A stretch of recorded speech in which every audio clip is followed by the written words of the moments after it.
இந்திய மாணவர்களை பாதிக்கும் வகையில் அமெரிக்க அரசின் சில முடிவுகள் அமைந்துள்ள நிலையில் அது குறித்து மத்திய அரசு கேள்வி எழுப்பாதது ஏன் என காங்கிரஸ் விமர்சித்துள்ளது.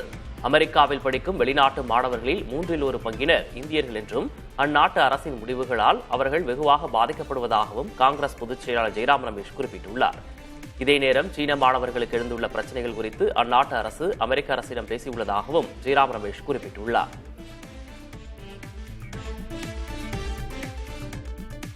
சரண்டர் ஆவது காங்கிரஸ் கட்சியின் டிஎன்ஏவிலேயே இருப்பதாக பாஜக தேசிய தலைவர் ஜே.பி. நட்டா விமர்சித்துள்ளார்.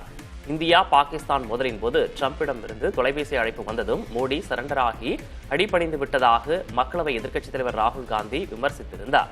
இதற்கு பதிலளிக்கும் வகையில் பேசியுள்ள ஜே.பி. நட்டா இந்திய பாதுகாப்பு படையை அவமதிக்கும் வகையில் ராகுல் பேசியிருப்பதாகவும் இது தேச துரோகம் எனவும் சாடியுள்ளார். இதற்கு எதிர்வினையாற்றியுள்ள காங்கிரஸ் செய்தி தொடர்பாளர் பவன் கெரா மோடி மட்டுமே தேசமல்ல என்று கூறியுள்ளார். வரவிருக்கும் நாடாளுமன்ற கூட்டத்தொடரில் நீதிபதி யஷ்வந்த் வர்மாவின் பதவி நீக்க தீர்மானத்தை கொண்டுவர மத்திய அரசு முடிவு செய்துள்ள நிலையில் அதற்காக அனைத்துக் கட்சி ஆதரவை நாடியுள்ளதாக மத்திய அமைச்சர் கிரண் ரிஜிஜு தெரிவித்துள்ளார்.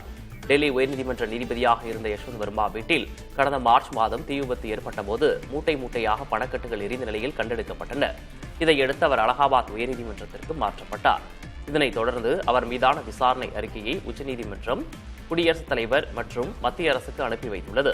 இந்த நிலையில் வரும் மழைக்கால கூட்டத்தொடரில் நீதிபதி யஷ்வந்த் வர்மாவை பதவி நீக்கம் செய்யும் தீர்மானத்தை நாடாளுமன்றத்தில் தாக்கல் செய்ய மத்திய அரசு திட்டமிட்டுள்ளதாக மத்திய அமைச்சர் கிரண் ரிஜிஜு தெரிவித்தார்.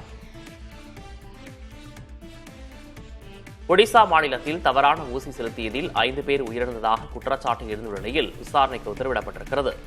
கோராபுட் பகுதியில் உள்ள சாஹு லக்ஷ்மண் நாயக் மருத்துவக் கல்லூரி மருத்துவமனையில் அனுமதிக்கப்பட்டிருந்த 5 பேர் சிகிச்சையின் போது உயிரிழந்தனர். இது தொடர்பாக குற்றஞ்சாட்டிய உறவினர்கள் மருத்துவ பணியாளர்களின் தவறான ஊசியால் அடுத்தடுத்து 5 பேரும் உயிரிழந்ததாக கூறினர்.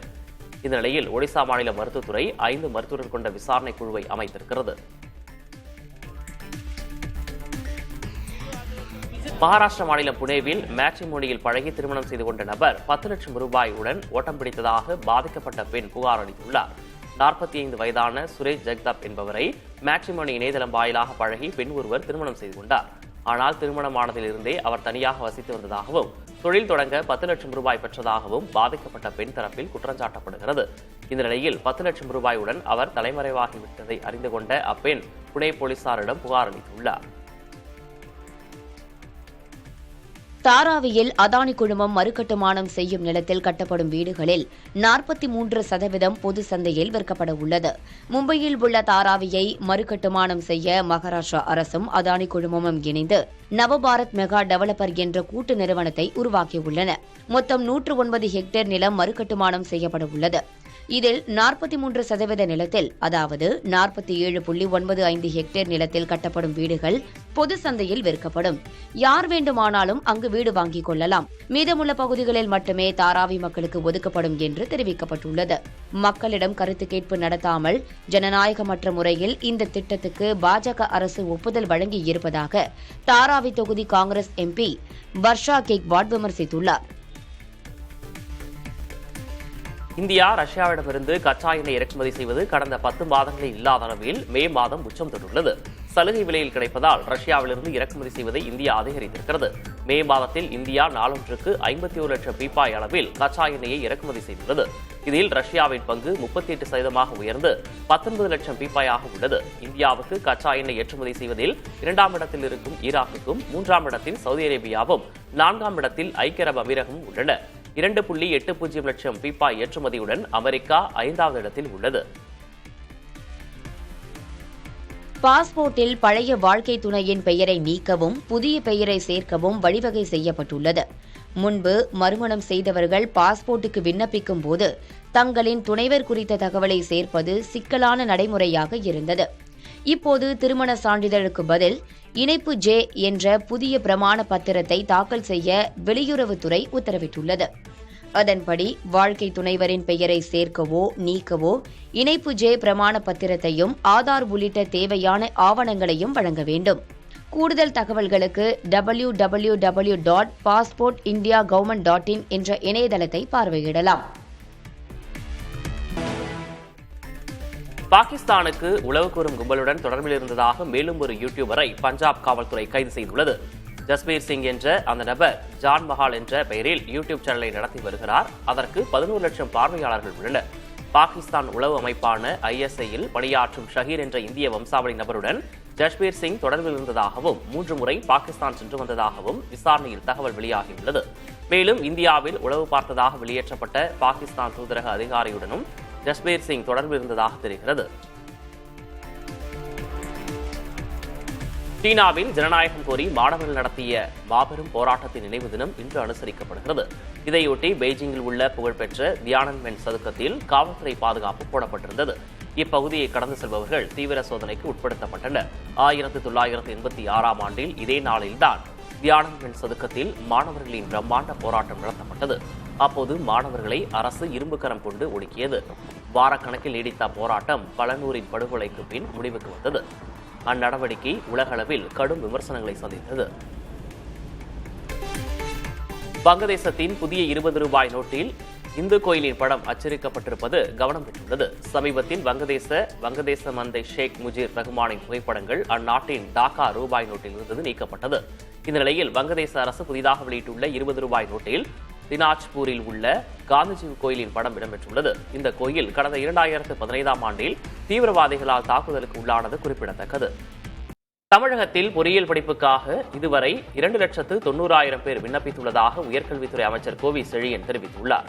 கடந்த மாதம் 7ஆம் தேதி பொறியியல் சேர்க்கைக்கான இணையதள விண்ணப்ப பதிவு தொடங்கப்பட்டதாகவும் நேற்று மாலை 6 மணி நிலவரப்படி 2,90,678 மாணாக்கர் விண்ணப்ப பதிவு செய்துள்ளதாகவும் கூறியுள்ளார். பொறியியல் படிப்புகளில் சேர விரும்புவோர் வரும் 6ஆம் தேதிக்குள் விண்ணப்பங்களை பதிவு செய்து கொள்ளலாம் என்றும் விண்ணப்பித்துள்ள மாணவர்கள் வரும் 9ஆம் தேதிக்குள் சான்றிதழ்களை பதிவேற்றம் செய்ய வேண்டும் எனவும் அமைச்சர் அறிவுறுத்தியுள்ளார். தமிழ்நாட்டின் மிகப்பெரிய பூங்கா சங்க இலக்கியங்கள் எடுத்துச் சொல்லும் 5 பூங்காவாக உருவாகி வருவதாக முதல்வர் ஸ்டாலின் தெரிவித்துள்ளார். இதுகுறித்து எக்ஸ் தளத்தில் பதிவிட்டுள்ள அவர், செங்கல்பட்டு மாவட்டம் கடம்பூரில் தமிழ்நாட்டின் மிகப்பெரிய எழில் கொஞ்சும் பல்லுயிர் பூங்கா அமைக்கப்பட்டு வருவதாக பதிவிட்டுள்ளார். பூங்காவின் மெய்நிகர் காட்சிகளாக தான் கண்டவற்றை மக்கள் நேரில் காண விரைந்து உருவாக்கிடுக எனவும் முதல்வர் மு க ஸ்டாலின் தனது பதிவில் குறிப்பிட்டுள்ளார்.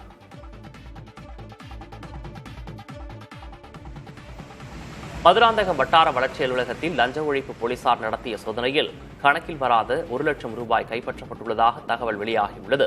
செங்கல்பட்டு மாவட்டம் மதுராந்தகம் வட்டார வளர்ச்சி அலுவலர் பல்வேறு முறைகேடுகளில் ஈடுபடுவதாக புகார் எழுந்தது. இந்நிலையில் வட்டார வளர்ச்சி அலுவலகத்தில் லஞ்ச ஒழிப்புத்துறையினர் சோதனை நடத்தினர். இதில் கணக்கில் வராத 1,500,000 ரூபாய் கைப்பற்றப்பட்டதாக கூறப்படுகிறது. இது தொடர்பாக லஞ்ச ஒழிப்புத்துறையினர் தொடர்ந்து விசாரணை நடத்தி வருகின்றனர். கொடைக்கானலில் மலேசிய தமிழர்களுக்கும் வனத்துறையினருக்கும் இடையே கைகலப்பு ஏற்பட்டுள்ளது. மலேசியாவிலிருந்து சுற்றுலா வந்த தமிழர்கள் 10 ரூபாய்க்கு நுழைவுச்சீட்டு பெற்றுக்கொண்டு குணா குகை பகுதிக்கு சென்றுள்ளனர். அப்போது அவர்கள் மலேசியாவைச் சேர்ந்தவர்கள் என்பதை அறிந்த வனத்துறையினர் வெளிநாட்டவர் கட்டண விதிப்படி 100 ரூபாய் கேட்டதாக கூறப்படுகிறது. இதனால் இருதரப்பினருக்கும் கைகலப்பு ஏற்பட்டுள்ளது. இதில் காயமடைந்ததாக வனத்துறை ஊழியர் ஒருவர் மருத்துவமனையில் அனுமதிக்கப்பட்டுள்ளார். இது தொடர்பாக இருதரப்பினரும் காவல்துறையிடம் புகார் அளித்த நிலையில் அவர்களிடம் விசாரணை நடைபெற்று வருகிறது.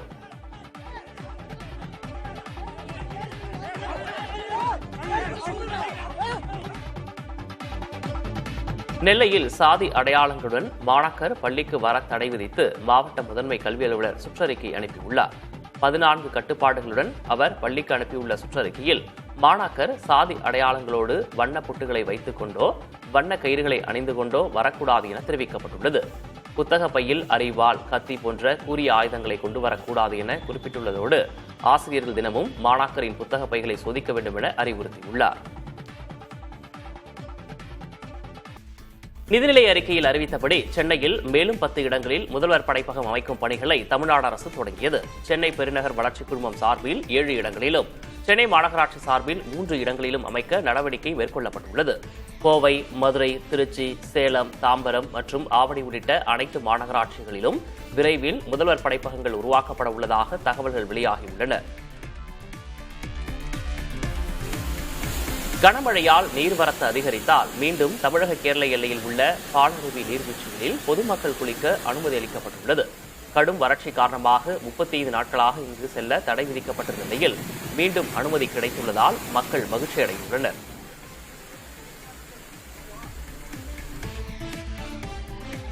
சிவகங்கை மாவட்டம் இளையான்குடி அருகே குடிநீர் தட்டுப்பாட்டை நீக்க கோரி ஊராட்சி மன்ற அலுவலகம் முற்றுகையிடப்பட்டது. அளவிடங்கான் கிராமத்தைச் சேர்ந்த மக்கள் கடந்த 3 மாதமாக குடிநீர் தட்டுப்பாடு நிலவுவதாக குற்றஞ்சாட்டி முற்றுகை போராட்டத்தில் ஈடுபட்டனர். அவர்களுடன் ஊராட்சி நிர்வாகத்தினர் சமரச பேச்சுவார்த்தை நடத்திய நிலையில் போராட்டத்தில் ஈடுபட்டவர்கள் கலைந்து சென்றனர். ரஷ்யா யுக்ரைன் போர் தீவிரமடைந்து வரும் நிலையில் யுக்ரைனுக்கு 1 லட்சம் புதிய ட்ரோன்களை வழங்க பிரிட்டன் முடிவு செய்துள்ளது. இந்திய ரூபாய் மதிப்பில் சுமார் 4000 கோடி விலை உடைய இந்த ட்ரோன் தொகுப்பை இந்த ஆண்டு இறுதிக்குள் வழங்குவதாக பிரிட்டன் அரசு உறுதியளித்திருக்கிறது. சமீபத்தில்தான் யுக்ரைன் தனது ட்ரோன்கள் மூலம் 40க்கும் மேற்பட்ட ரஷ்ய போர் விமானங்களை தாக்கி அழித்தது குறிப்பிடத்தக்கது. உடற்பயிற்சி செய்வது புற்றுநோய் சிகிச்சையால் ஏற்படும் பக்க விளைவுகளை கணிசமாக குறைப்பதாக British Journal of Sports Medicine மருத்துவ ஆய்விதழிலும் வெளியான ஆய்வுக் கட்டுரையில் தெரிவிக்கப்பட்டுள்ளது. வெவ்வேறு வகையான புற்றுநோயால் பாதிக்கப்பட்டு சிகிச்சை பெற்று வருபவர்களிடம் நடத்தப்பட்ட சோதனையில் உடற்பயிற்சி, யோகா செய்பவர்களுக்கு சிகிச்சையின் பக்க விளைவு குறைவாக இருப்பது தெரியவந்துள்ளது. தொடர்ந்து உடற்பயிற்சி செய்பவர்கள் உடல் ரீதியாகவும் மன ரீதியாகவும் எளிதில் மீண்டு வருவதாகவும் குறிப்பிடப்பட்டுள்ளது. சீன அதிபர் ஷி ஜின்பிங்கை தனக்கு எப்போதும் பிடிக்கும் என அமெரிக்க அதிபர் டொனால்டு ட்ரம்ப் கூறியுள்ளார். அமெரிக்கா, சீனா இடையேயான வர்த்தக போர் தொடர்பான பேச்சுவார்த்தை நடைபெற்று வருகிறது. இந்நிலையில் தனது ட்ரூத் சமூக வலைதளத்தில் பதிவிட்டுள்ள அமெரிக்க அதிபர் ட்ரம்ப், பேச்சுவார்த்தை என்று வரும்போது ஷி ஜின்பிங் மிக கடுமையான மனிதர் எனவும் அவரோடு ஒப்பந்தம் மேற்கொள்வது மிகவும் சவாலாக இருப்பதாகவும் கூறியுள்ளார்.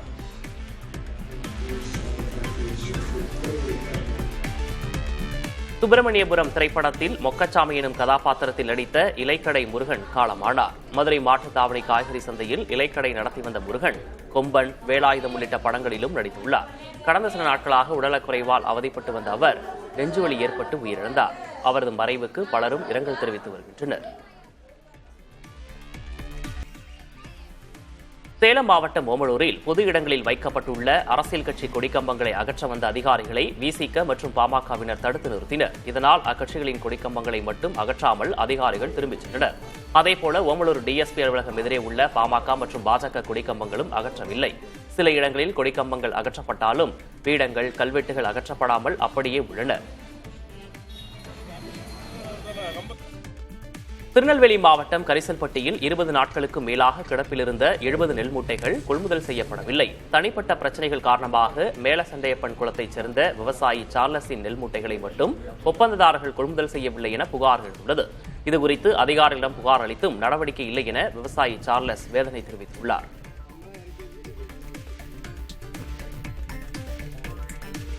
யுக்ரைன், ரஷ்யா இடையிலான போரில் அமைதி ஏற்படுவதற்கு உடனடியாக வாய்ப்பில்லை என்று அமெரிக்க அதிபர் டொனால்டு ட்ரம்ப் தெரிவித்துள்ளார். தனது சமூக வலைதளத்தில் பதிவிட்டுள்ள அவர், யுக்ரைன் நடத்திய ட்ரோன் தாக்குதலுக்கு ரஷ்யா கடுமையான பதிலடி தரும் என விளாடிமிர் புட்டின் தன்னிடம் கூறியதாக பதிவிட்டுள்ளார். இதனால் இருதரப்புக்கும் இடையே அமைதி ஏற்பட தற்போதைக்கு வாய்ப்பில்லை எனவும் ட்ரம்ப் குறிப்பிட்டுள்ளார்.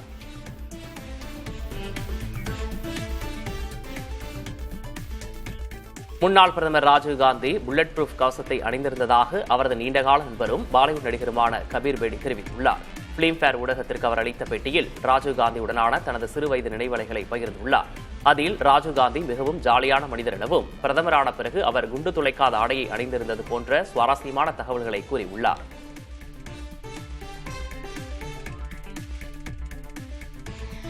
ஆபரேஷன் சிந்தூர் தொடர்பான கேள்விகளுக்கு பதிலளிக்காமல் பிரதமர் மோடி எங்கும் ஓடிவிட முடியாது என்று காங்கிரஸ் பொதுச் செயலாளர் ஜெயராம் ரமேஷ் கூறியுள்ளார். ஆபரேஷன் சிந்தூர் நடவடிக்கையில் இந்தியாவின் இழப்புகள் உட்பட பல்வேறு விவகாரங்களை விவாதிக்க சிறப்பு கூட்டத்தை கூட்ட வேண்டும் என காங்கிரஸ் வலியுறுத்தி வருகிறது.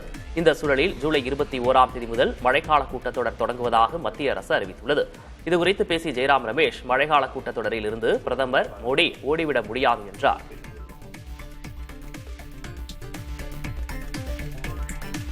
அமெரிக்க அரசாங்கத்தில் டெஸ்லா நிறுவனர் எலான் மஸ்க் பணியாற்றிய காலகட்டத்தில் கேட்டமைன் போதைப்பொருள் பயன்படுத்தியதாக நியூயார்க் டைம்ஸ் பத்திரிகையின் கட்டுரையில் தெரிவிக்கப்பட்டுள்ளது. இந்த கட்டுரையில் மிஷ்கின் நடவடிக்கைகள் தொடர்பாக வெள்ளை மாளிகையில் பணியாற்றிய பலரது கருத்துகளும் இடம்பெற்றுள்ளன. அதன்படி எலான் மஸ்க் அடிக்கடி கேட்டமைன், எக்ஸ்டேசி போன்ற போதை வஸ்துக்கள் மற்றும் போதை காலன்களை பயன்படுத்தியதாக தெரிவிக்கப்பட்டுள்ளது. இது மட்டுமின்றி அதிக குழந்தைகளை பெற்றுக் கொள்வதற்காக மஸ்க் ஆர்வம் கொண்டிருந்ததாகவும் குறிப்பிடப்பட்டுள்ளது. செவித்திறன் கருவி பொருத்துவதால் வயதானவர்களில் 30% அளவுக்கு கால் தவறி கீழே விழும் அபாயம் குறைவதாக ஆய்வு முடிவுகள் தெரிவிக்கின்றன. லான்செட் அறிவியல் இதழ் வெளியிட்டுள்ள கட்டுரையில் 70 வயதுக்கு மேற்பட்ட முதியவர்களுக்கு செவித்திறன் குறைபாடு ஏற்படுவதாகவும் இதனால் சுற்றுப்புறங்களின் சத்தம் கேட்காமல் தவறி விழும் அபாயம் உள்ளதாகவும் தெரிவித்துள்ளது. அவ்வாறு நிகழாமல் இருக்க முதியவர்களுக்கு செவித்திறன் கருவி பொருத்தப்பட்டு ஆய்வு செய்யப்பட்டதில் பலர் சமநிலை தவறாமல் நடந்து வந்ததாகவும் தெரிவிக்கப்பட்டுள்ளது.